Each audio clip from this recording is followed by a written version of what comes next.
Welcome, everybody, to the Seattle Sports Union. My name is Abraham DeWeese. I'm back again with the Savage Nathan Savage, the Southwest Seahawk, Rob English, and producing the Soulman, Brian Solack. Guys, we just came off of the biggest Seahawk game of the year this last Sunday against the Rams, and we were wondering if we'd ever see bad Sam Darnold. We saw bad Sam Darnold. Nathan, is this a I told you so moment? No, I don't think so at all. I mean, because everything that could go wrong went wrong, same as we've seen before with like Russ against the Packers in the NFC Championship, and we were a field goal away, a makeable field goal in my opinion. It would have been a pretty long one, but a definitely makeable field goal in the sun there in LA from not having any of these conversations and coming off with a huge win. So I actually felt encouraged of the overall team performance and not the season's over like I was worried coming into the season. Concerning Rob, are you worried that his first interception was a back foot throw? Second one was forced to Elijah Arroyo. And the third and fourth could have been field goals had we just not turned it over. Yeah, I've thought a lot about it since the game. Um, so the Elijah Arroyo one is one that I don't really put necessarily on Darnold. I mean, obviously, when a quarterback throws an interception, he's going to share some blame, no matter what, right? But when you look at it, you look at the expectation based off of the play call. Arroyo was supposed to bend that route a little better than he did. Supposed to cross the face of that safety, and he just didn't do it. There was another one of the picks here that was, questionable on who really shares the most of the blame. But again, you can't get away from the quarterback when he's the one throwing the ball. I do feel though, and maybe this is an unpopular opinion, that if we had won that game, let's just say we go out there and make that 61-yarder, I think the narrative would be flipped. Because what most people are saying, and I think most of us here would probably agree, that the fact that we turned the ball 4 picks and we still were in the game down by 2 with a shot to win it at the end says more about how good Seattle is, than the adverse. But I think if we had made that field goal, despite the win, I think they'd be saying, no, the Seahawks team is not really ready yet. Yeah, they eked out a victory, but that can't continue. That kind of play is not going to get you to a Super Bowl. I think it would actually look worse on us if we had won than that we didn't win. You know what I mean? I'm going to have to disagree with that. I almost think that, like, if we had kicked that field goal, won it, there's an argument to say we played our worst football and they still can't beat us.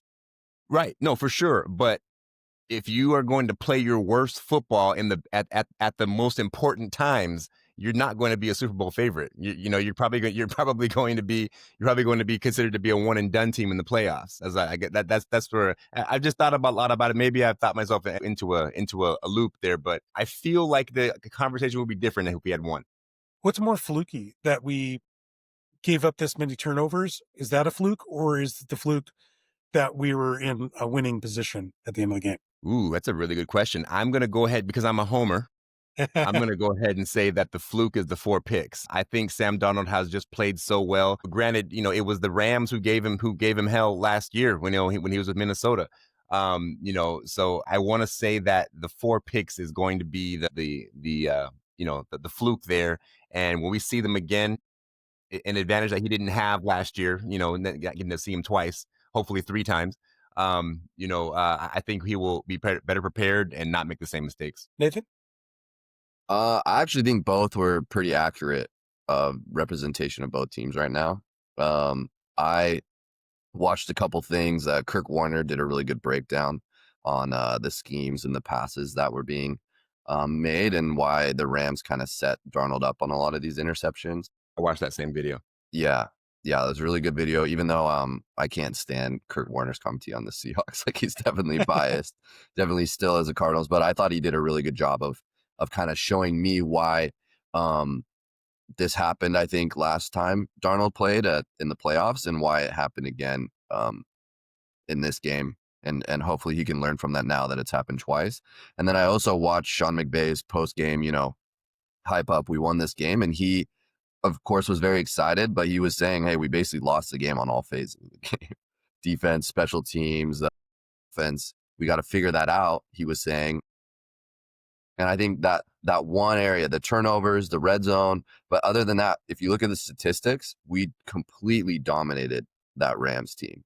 That's the worst their offense has looked all year. We drove it the most of kind of anyone who's driven on the Rams all year long. It's just like I kind of mentioned before the season, in these close games where we have such a good defense, will Darnold make the plays, or is he going to put us in a position to lose? And sadly, for me this time, they got him. Like they schemed him and got him in trouble. Can you guys give me the bullet points on what Kurt Warner said? I didn't watch the video. I'm not certain what he said. From me, he was just saying, he was showing like a lot of traps that the Rams were putting Darnold in, where they're really trying to get Darnold to focus on certain areas of the field. There was one, a little bit fluky of an interception, but like he thought maybe they're coaching that, where they brought a corner all the way from the other side of the field over to pick Darnold off. I think even with the Arroyo one, they said he was saying kind of they were hedging kind of there or setting him up in that way. And a lot of these ones he should have just thrown it away, because these were traps based on the schemes that the crossing routes or the over patterns that the Seahawks were running. And I think they really coached it well. It wasn't just Darnold kind of getting unlucky or some of that. It seemed like it was a Rams plan of this is where they were going to attack the offense of the Seahawks and try to get some turnover. Yeah, the one where the corner came from the other side of the field, to Nathan's point, is specific. He showed the angle. They slowed down and showed the angle from another view, and you see that there's almost no way Darnold could have seen that guy coming. Just when you focus on your receiver, he would be out of your cone of vision, and so it was just great game planning by that that Rams defense. Is there anything that we have to put on Clint Kubiak? I mean, the run pass ratio was completely out of whack, and we weren't losing by so much that we needed to get away from the run. What happened to the imbalance from what used to be a perfectly balanced Seahawk team? That's a good question. Maybe could it have been the the interceptions? I don't know. Maybe we thought we saw something that it could take advantage of. It was off, but yeah, no. Game plans just kind of go that way sometimes. You go into it with a plan, and it just kind of sometimes it just ends up shifting mid game. Nathan, it just seemed like we abandoned the run too quickly in that game.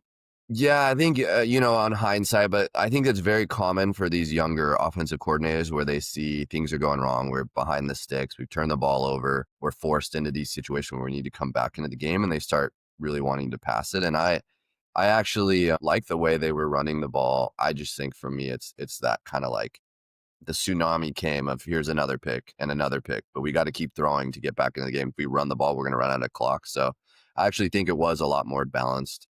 Early, they just were looking at the way the game was setting up, where we have to get touchdowns. We have to get them very quickly. Rams are just going to run the ball, run the clock out. So I don't think there was enough time to run the ball for me. I don't really blame Kubiak there, even though maybe coming into the game, they should have looked at a little more tape from the last time Darnold played them on Minnesota. I don't know how much that matches, but maybe in some of these tighter games now in the future, that the teams are a lot more evenly matched. It's a big, possible Super Bowl contender matchup. Maybe we see a little more conservative play calling, run the ball a little more, let our defense kind of win us the game. Seems to me like a game like this could either make or break a season, i.e. the message that Ernest Jones had at the end of the game where somebody asked him about Sam Darnold's play, and he said, he's our quarterback. If you got anything to say, bleep you. So is this by the way? Well, I mean, is this a frustration moment? Is this a rallying cry moment? I guess we have to see it to see what happens. But I mean, do either of you guys get any feeling as to which way this team's headed? Are the wheels about to come off, or does this galvanize them? No, I think this is galvanizing for sure. I mean, look, we played, like you said, Abe, we played our worst football. Arguably, we played. We'll just say we played pretty bad football, certainly offensively. Or you could lay it all on Sam Darnold. Okay, he went out there and stunk it up. He threw 4 picks. There's no argument there. But as bad as we played, turned the ball over 4 times up against a team that's now number 1 in the power rankings, we lost by 2, and we had the ball in our hands with an opportunity to win it. I don't think that's a wheels falling off type of situation. We have 3 games coming up that are certainly winnable. I'm going to go out and say that we don't lose a game before by the time before we get back to play the Rams again. So we're going to have the rematch here, and we'll have the opportunity to win this game at home. I'm looking too far ahead here, but no, wheels aren't falling off. We'll get a chance for some get back here in a few weeks. I think everything's gonna be fine. Nathan? Yeah, I think even with Darnold, he only lost to 2 teams all of last year. It's just sadly he lost to those 2 teams twice, and one of them was in the playoffs. So I think for me, the schedule plus like I really like what Jones said, because for me, that was almost more for the team than for the reporters. I think, some cracks showed a little bit here. That you could definitely say the quarterback lost some of the football game, a very winnable football game, but he immediately shut that down and did it in a pretty, a very nice or a very succinct way. Dropped a couple f-bombs there to completely shut down that narrative, and I like that a lot, because I'd assume that same thing happened in the locker room. Is like, hey, don't even think about it. We're a Super Bowl team. Games like this will happen. You see it. You see guys like Allen. Allen got sacked like 8 times yesterday. Had a brutal game against a team that the Seahawks seem to do a lot better with, but those top guys like Allen, Mahomes, that are so battle tested, they end up showing up in the big games. And that's, I think, what's going to matter on this season is, can the Seahawks develop Darnold through, the team having his back, figuring out weaknesses in his drop back or weaknesses in his read progressions, whatever it is. Can they find a way for in these big games for Darnold to beat the teams that have beat them before, these top teams? And that's my hope. But I do feel like this schedule plus comments like the one Jones made is going to buoy this team after a game like this. Right on. Just go back one step. Soulman dropped some notes as to what Warner said, and honestly, as I look through them, it's pretty damning as far as Kurt Warner laid this whole thing on Sam Darnold's indecision and a lack of field awareness. Are those things that Kubiak can help him get through? Or is this who he is, guys? Listen, I think he's a bit of a gunslinger, and you're gonna have games where just ask Brett Favre. He had games where he just almost couldn't get the ball to his to receivers that were in the right jersey. They schemed it well, and that's all that it is. I think Sam Darnold is a good to great quarterback. The numbers speak for themselves. I'm not at this point going to demonize the man because he had one, bad game. Granted, it was a very bad game, but he's been lights out up until last weekend. So yeah, I'm still on board, and I'm not throwing the baby out with the bathwater. Nathan?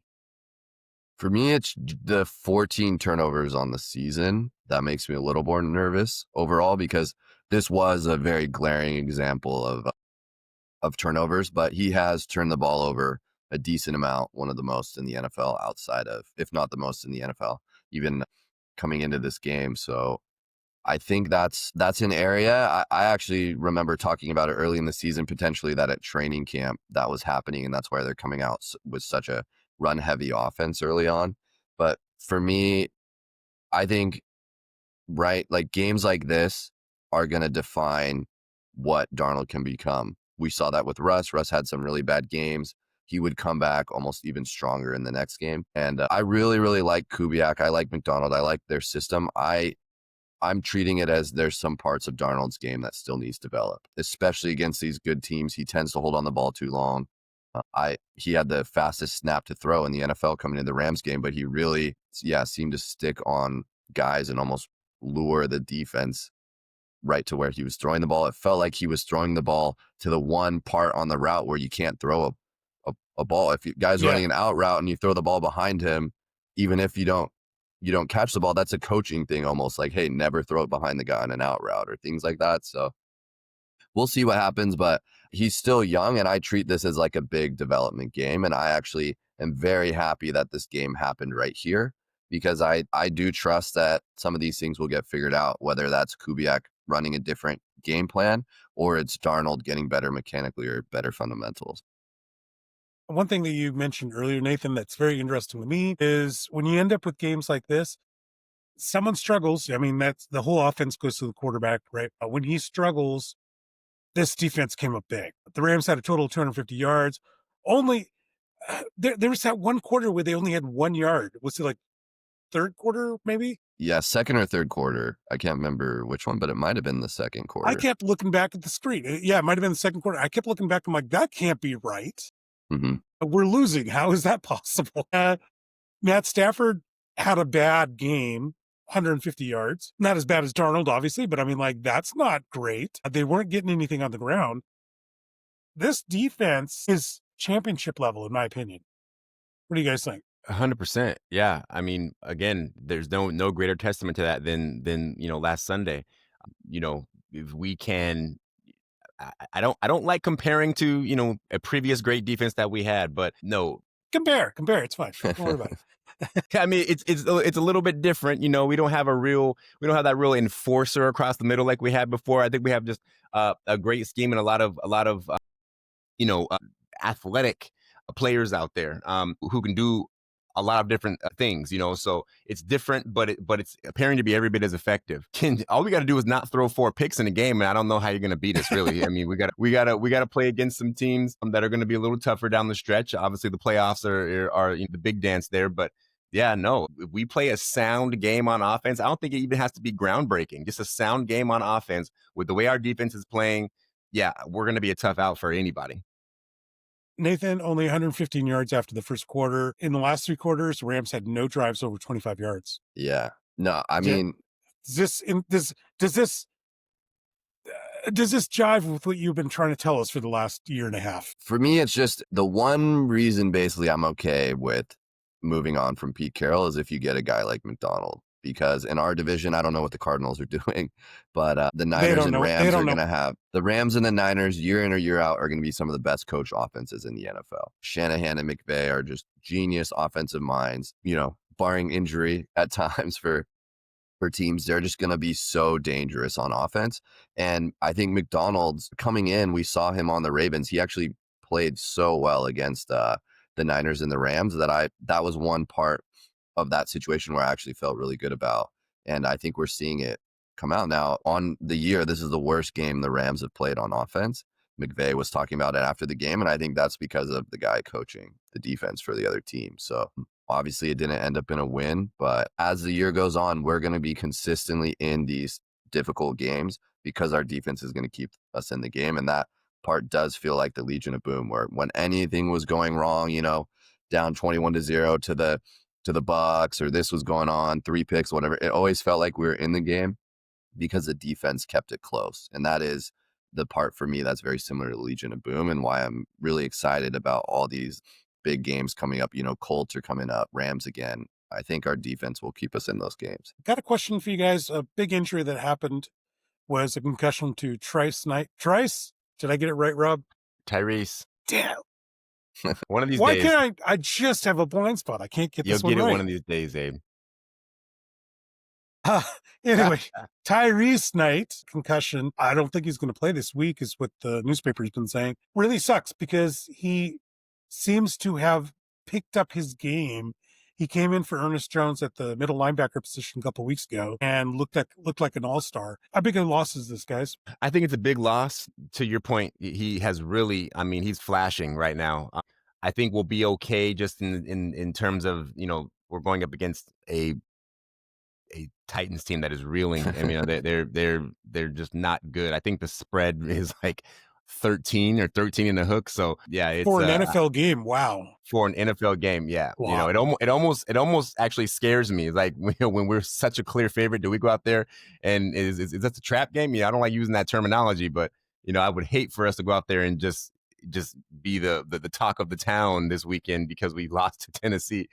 But, I think if you're going to lose a guy who's on the up and coming and been playing great for you, and he's going to be out for a game, this is the game for it to be. Let him go ahead and rest and get his brain, back in order, and bring it back when we actually really need him. Yeah, for me, you never want to see injuries in the NFL, but we have Cam Ward coming in I think he's been sacked the most in the NFL, and then we have McCarthy. I'm not sure what's going on there in Minnesota or if he'll ever figure out how to throw the football with all his weapons. And then Atlanta, Penix just got injured. So Cousins also has seemed really off since the Achilles injury. I would say this is a good time. If there ever is a good time to get injured, this would be a good time, I think, to be injured on the defensive side.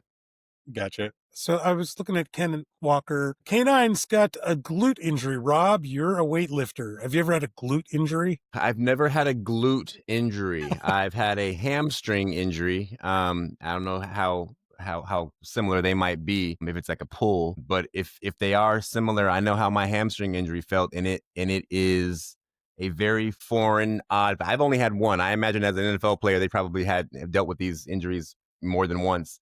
But it's a very strange injury because you don't feel it until you actually try to really use it. You can walk around and feel like you're feeling normal. And then as soon as you try to make a move with a little bit of haste or a power move of any sort, and then you just feel this intense stinging burning in the affected area. And apparently that's the fibers of the muscle literally trying to tear apart from one another. So it's no good. And so yeah, I hope that he's able to mend up. And again, same situation.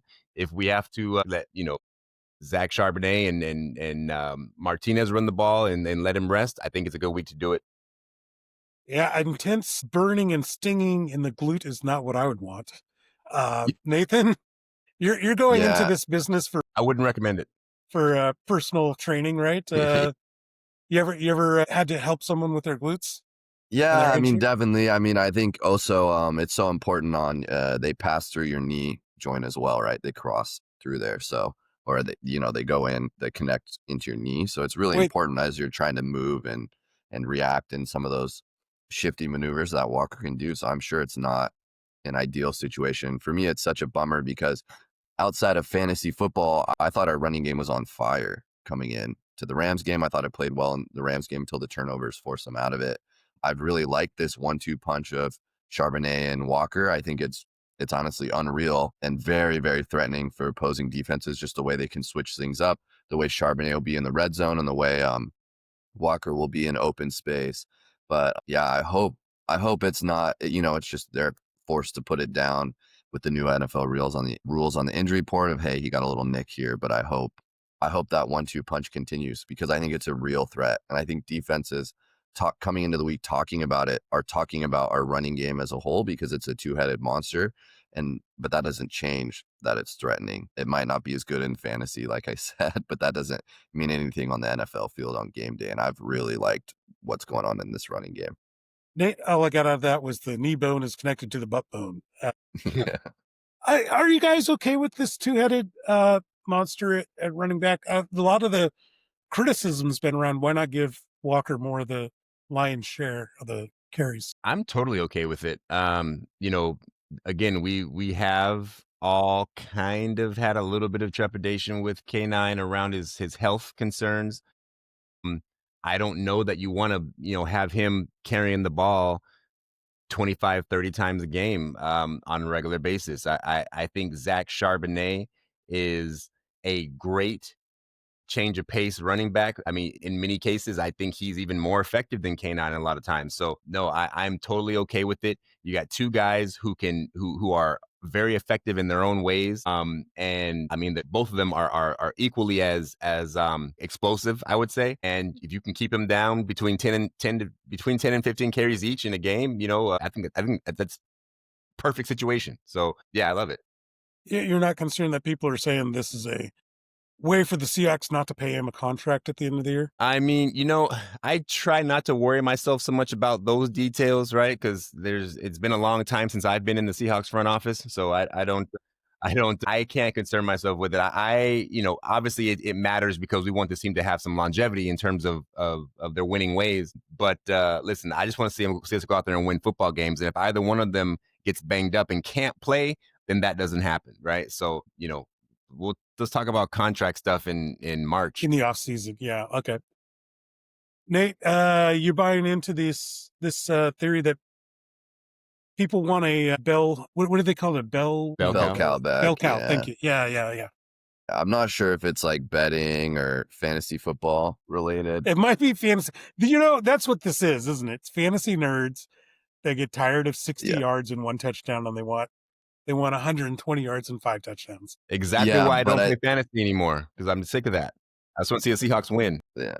But for me, I actually see some similarities. I mean, I always do because I'm a big Mariners fan, but I see some similarities with what Dan Wilson did with Munoz. And there's a lot of complaining all season of, hey, why didn't you bring him in on this inning, that inning? But he kept him in the closer role over the season, kept him protected. And then once the playoffs came around, he used him a lot more in different settings, used him for a couple innings, whatever, because that's the time where you can gas yourself out. And I do feel like in the NFL, a running back is kind of like your closer. When you have a Derrick Henry, when you have a Saquon Barkley, early they might get stopped, but as the game ends, you want them with the ball, shutting down the game, forcing their physicality on the defense. And I think Walker hopefully has some of that going for him with what the Seahawks are doing, where they're exactly keeping him safe, keeping him out of 25 rushes a game, and then maybe playoffs times, if he's feeling a lot healthier, then they can use him to close these games and be their closer. But I actually really enjoy seeing that kind of 15 around there, 10, 15 carries from him a game right now. And it feels like he's very efficient with it. And it does feel like once he needs, to take some time out and go to the sideline, Charbonnet has been very solid. So I actually really like what they're doing with both of them. Right on. Well, guys, it's not much. The Titans don't do much well, but they do defensive line pretty decently. They're in the top 10 as far as Pro Football Focus score of defensive lines. And it looks like they're getting Jeffrey Simmons. I think he was injured earlier this year. How worried are you guys about Zabel being out, Bradford being Bradford, and Oluwatimi looking a little bit lost? You guys worried about their defensive line bullying our interior? I share a little concern. Yeah, it could be an issue, especially, when you see what Darnold did last week with pressure, right? I am worried there a bit.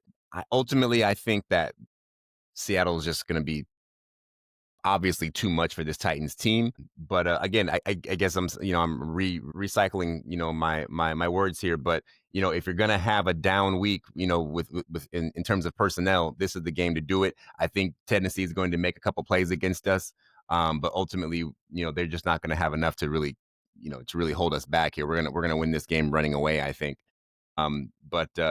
Yeah, no, it's concerning. I think it'll definitely shine a light on these guys that are coming in the reserve for our starters, and show them who they are, and maybe we'll see that they've been coached up in the process here, and maybe they'll play good. But yeah, I do have some concern there. Nathan? I feel like at least so far this season, this team has been one of the best at blowing out the teams that they should beat. So I see a guy like Shaheed having a really good game this week and kind of neutralizing that blitz or that pass rush, because they're so worried about the back end. I don't think they have the speed like the Rams do to keep up with him. I think he's had another week in the system. I'm excited to see either them forced to, sit super far back, which opens up the running game or opens up JSN, or just, they get greedy, look in the eyes in the backfield, and there's Shaheed for, his classic 60-yard touchdown that he seems to get every few games against these weaker teams. So yeah, I'm pretty excited I think this is a game that the reins would come off Shaheed a little bit, and we would see kind of why you can have a really good D line, but if you don't have that back end, like I don't think the Titans have a very good back end. You can have players with speed who just ruin the whole game plan for a defense. Soulman just messaged me that Horton is out, so we're going to have to rely on Shaheed, aren't we? Yeah, I'm looking forward to seeing Shaheed go off. Like when I learned that we were picking him up, I was like, okay. Like I said, I think we talked very briefly about, okay, it's like adding Percy Harvin to the lineup, and you just that you have a guy who virtually nobody can really hold down. He's just too fast. So, and you add that to a team that's already playing very well, it should be, potentially an X factor, right? So, yeah, no, I can't wait. I think Shaheed's going to make some big plays probably tomorrow, and it'll be. Teams are going to be like, okay, how the hell do we beat Seattle now? That's what I'm looking for. Well, is Toronto going to be a real good judge of our ability, because it's one of the worst pass defenses in football? And Quandra Diggs, they let him go, a former Seahawk. They basically have a bunch of tackling dummies out there. So if we go off, does it really mean anything? Don't we want to see it against the better teams? Well, I think does it mean anything? I think it does. At the end of the day, these are still NFL teams, right? Granted, there are the best teams and there's the worst teams, but we're not talking about college football where the margin between best and worst can be quite wide, right? No matter what. They're not a directional state college. Exactly. Right. So, if we go out there and Darnold throws for 420 yards. Okay. Does it mean everything? No, but it definitely means that your team can go out there, like Nate said earlier, and beat up on the teams they're supposed to Take beat care up of on. business. Yeah. And that when we go into these games against these better defenses, you have that, you have that, you have that confidence going in. You're not going to blow them out of the water, but you're going to be effective. Same question to you, Nathan. I mean, I do get what Rob's saying, though. Is like, you let your guard down, you can lose to a bad team. Yeah. So you want to see good performances across the board from the receivers, right? Yeah, and it's any given Sunday in the NFL. And for me, last year, them missing the playoffs, the game I have circled is not like a Bills game where they got blowed out or some of the other games where they seem to struggle against these top teams. It was that Giants game where they lost to that, I think, 3-win Giants team. And so for me, I really think that can end up defining your season. We're talking about the Seahawks team as a playoff team, and I definitely think they're still a playoff team, but you lose one of these next 3 games and things get a little more sketchy. Trying to win the division goes out the window. Trying to get some rest for your players late in the season, that goes out in the window. So I think these games do really matter. I think the teams that are the most successful talk about any given Sunday and playing, every week as if it's a playoff game. And I hope that the Seahawks team is like that. I could see it being a little bit of a down in the muck game, but so far this season, that hasn't happened. This team has stomped the teams that they should stomp, not getting caught in these slugfests. And I think that for me is coaching, and I think that sticks with the team throughout the season. So I expect to see that again these next 3 games. Very true. Had we just beat the Giants team, we're in the playoffs last year, winners of the NFC West in a rebuild season, and the entire narrative changes. Good point. Let's take a look. Let's take a look at the Seahawks and their run defense. 19 straight games without allowing a 100-yard rusher. Tennessee Titans can't run, but Tony Pollard used to be a good running back. I think he can still be dangerous.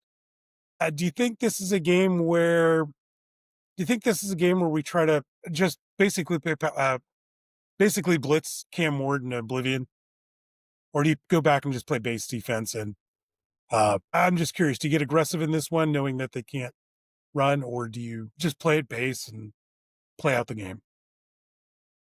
I feel like when you're playing against a team that can't really do anything very well, you can almost play a bit of a base and just adjust accordingly as the game goes on. But yeah, like you said, Pollard used to be quite a decent running back. What was he with Dallas when he was good? Yeah. Yep. Yeah.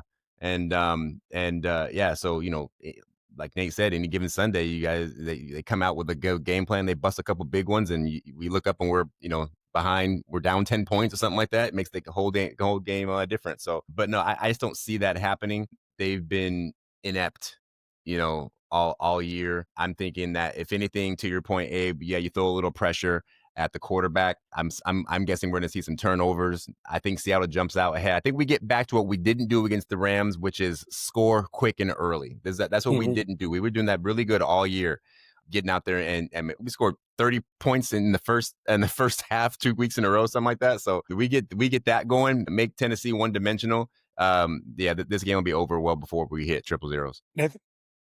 Yeah, I probably sound like a little bit of a broken record at this point, but Worry, I think the threat for me is Pollard, is Tajay Spears has started to get a little more playing time out of the backfield, catching those screens. I think that's the threat of this team, with Ridley being injured, with, how many sacks Ward has taken. And so far, Worry's really handled that. He's like that Kyle Hamilton all over the field, makes a statement. He hasn't reached that level of Cam Chancellor making one tackle early in the Super Bowl, and that defines the whole defensive game for you. So he hasn't quite hit that next level of physicality, but I think one of those guys, Witherspoon, Worry, Woolen's been playing really well. They're going to make a statement from the secondary just because of how weak the passing game is for the Titans. And we've played some pretty good offenses lately and made them look like not that good of an offense. And finally, we're playing at maybe one of the worst offenses in the NFL, and I assume we'll make them look pretty pedestrian out there. And I think that secondary that we've been seeing make solid plays, but maybe not have their statement game, I'm hoping to see that this game. I'm still trying to figure out, why is Tennessee so bad? It seemed like they were making good moves, but I don't know. It just, nothing has worked since they got rid of Derrick Henry. For me, all Yeah. I would say is you could look at why the Patriots are good this year for why the Titans are bad this year. Explain. Just the way the ownership fired Vrabel, that Mhm. that whole situation. There's a lot of comments out about it now. I think the ownership is one of the weaker ownership groups in the NFL, just based off kind of that story of kind of how they backstabbed him. He had a couple or one or two or 1.5 bad seasons.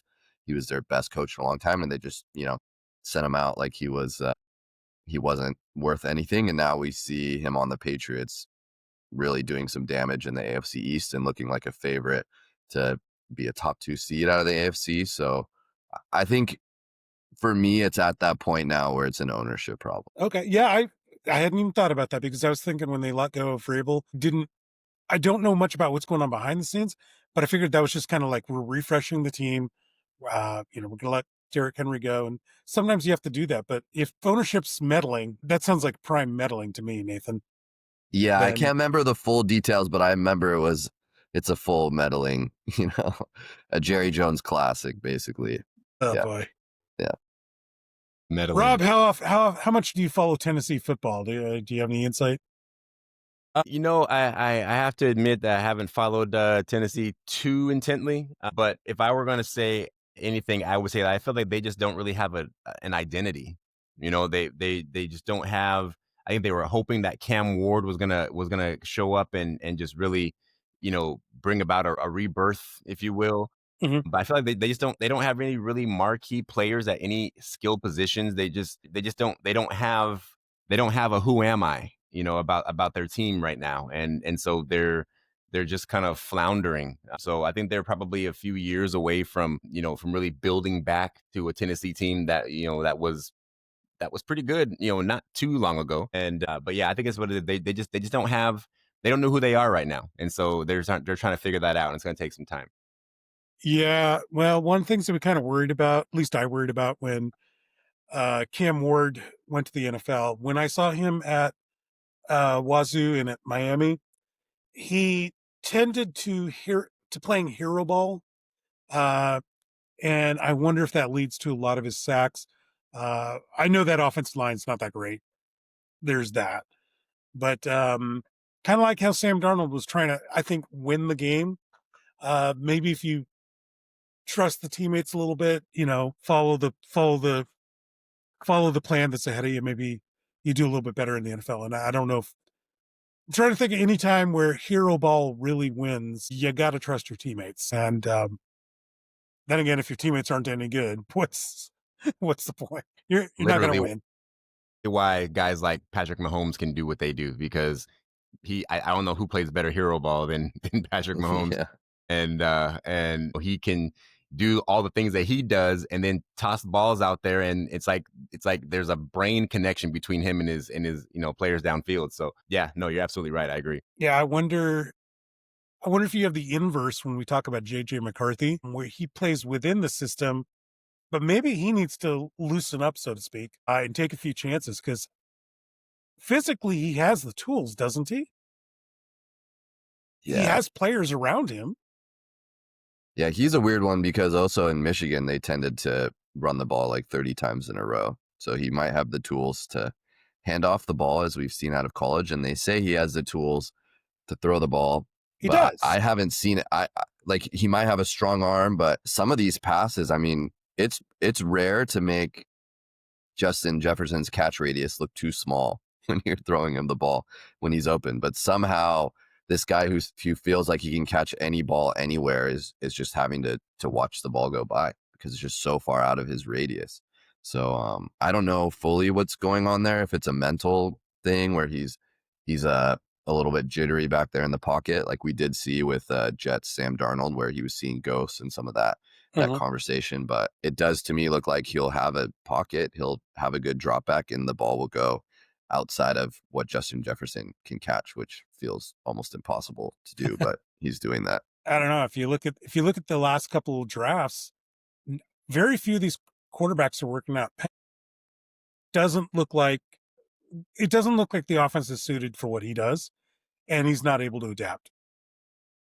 Like I said, JJ McCarthy, something's wrong there, and I don't know what it is. Bo Nix looks like the only one that's actually doing anything from that. For the Yeah, he's last had some stinker games as well, though. It seems like their just team as a whole is a little bit better, but yeah, it's I don't know. I mean, let's not even talk about what's going on in Cleveland. So Yeah, Rob, your boy Shadur Sanders, Listen, Prince Nepo baby is gonna start. listen, guys. Yeah, They brought the Listen. guy in late. They brought the guy in late last week and said, "Hey, go out there and win the game for us." When we set you up with virtually done nothing for us ourselves all game long, and he went out there and played his damnedest and had at least 3 balls dropped where he put the ball right where it needed to be and still got relatively close to pulling something off. So I am very excited to see. I'm still very excited to see what he's going to do this week. If he goes out there and stinks up the joint, then hey, all right, the writing's on the wall. Maybe next year or whatever. But if he goes out there and plays some football, yeah, I think I'm going to text you first, Abe. damnedest, you say? Well, that's very damning, indeed. Let's see here. He came in when they had the lead, then they lost the game. Wait, Interesting. they had the lead when he came in? I thought they were down when he came in. No, they had the lead when they came in. Okay, all right. Anyway, we'll see. We'll see tomorrow. They get almost a bye week because they're playing the Raiders, who are inept. So maybe something happens, there. But I totally forgot about the other quarterback, Jaden Daniel. I don't know who this guy is, because last year that's a different guy, and I'm worried about his future in the NFL if that injury was, broke him or something like that. Yeah, I mean, Penix is out for the year. CJ Stroud is another example where he looked like he was unbeatable his rookie year. Now we don't really talk about him.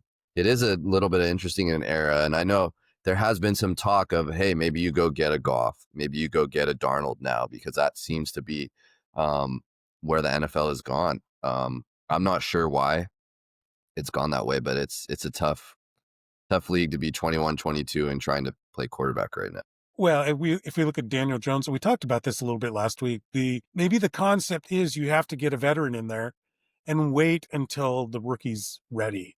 Because, the Atlanta being themselves, they already had Cousins on that massive contract, and they still went and got Penix. And I think they might have broken the chemistry of that team, to be quite honest, because they don't know who the quarterback is half the time. Obviously, McCarthy could have used some more seasoning. Bo Nix, you're right. Bo Nix's first half of last season wasn't good. It's pretty bad, but I think maybe we're just quick to one, rush to judge these young quarterbacks, and then 2, the NFL teams are ready to throw them out when not available. But anyway, we're getting towards the end of our show here, and let's do our predictions. I'm gonna get the prediction here from Soulman, our producer. He has the Seahawks. Oh, he's taking the over. Seahawks 24, Titans 6. That's pretty bold, Soulman. What do you guys predict? I'm gonna go with the blowout. I'm gonna say You too. Okay. Yeah. I'm gonna say something like 33-10. And it might be worse than that. But I'll just try to keep it a little bit inside the box here. I'm gonna say 33-10 Seahawks. Right on. I think I'm gonna go with 28, like something like 28-20, something to that effect, because honestly, I think we jump on them, then we just run the ball, and then they get a few garbage time points, but I'm not seeing a blowout. What about you, Nathan? I'm gonna say I think they'll get a defensive touchdown. I think they're gonna take the top off the Titans defense, get a long touchdown. I'm gonna say like 38-10 Seahawks. Okay. I think this year they've been stomping the teams that they should stomp. So all right, you 3 guys are taking the over. I kind of feel like this is going to be a black game. I do worry about, what'd you call it earlier, Rob, a trap game? Mm-hmm. Yeah, I do worry a little bit about that, because we've had all of our emotion and adrenaline in the last week's game, and maybe we come out a little bit flat, but definitely I think we win. All right, guys, time for our shout outs. We do this every time, and big shout out from our producer, Brian the Soulman Solack, is for is for Paul Moyer. He was on our show a couple weeks ago, and big shout out from Soulman to Rob, it was you and I who did that interview, right? Yes, it was a great time. It was a Yeah. super good, super fun interview. Excellent. Thank you, Soulman. I'm going to go ahead and do. My shout out, and I did it on a previous show. I'm going to do it again. It's former UW basketball player Noah Dickerson / an interview we had earlier today, former NBA player James Donaldson. Both of them were awesome. We'll get those videos up on YouTube and audio recordings on Spotify for you guys here. We'll see you. Shout outs, guys. Nathan, Rob. I'll shout out JSN. I think the big one for me is there's been some talk of maybe in the offseason he'll get a Jamar Chase, Micah Parsons type contract, which we'll see there. But for right now, we have, in my opinion, the best value on offense in the league, the best wide receiver in the league every single week. Games like this against the Titans, I just don't really have a fear anymore on the offensive side of the ball because we have a guy like him that no matter who you're playing, he'll get you that 100 yards, make the defense, play honest against him. So just JSN is having an unreal year and probably the best wide receiver I've seen play for the Seahawks.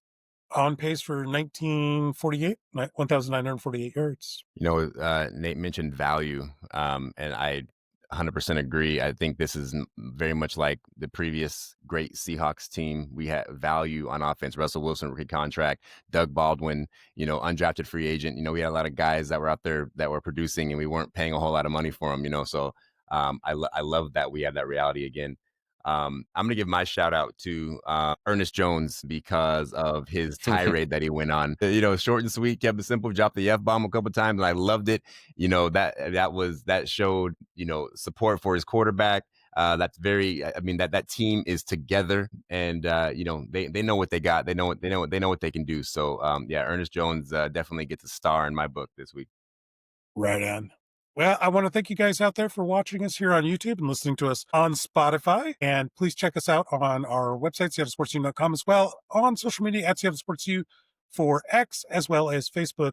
Just look for us, Seattle Sports Union. We want to thank everybody out there for watching us. And thank you to the Southwest Seahawk, Rob English. And thank you to Nathan the Savage Nathan. And to the Soulman, Brian Solack producing. My name is Abraham DeWeese. We are the Seattle Sports Union. We'll see you guys next time. Go Hawks.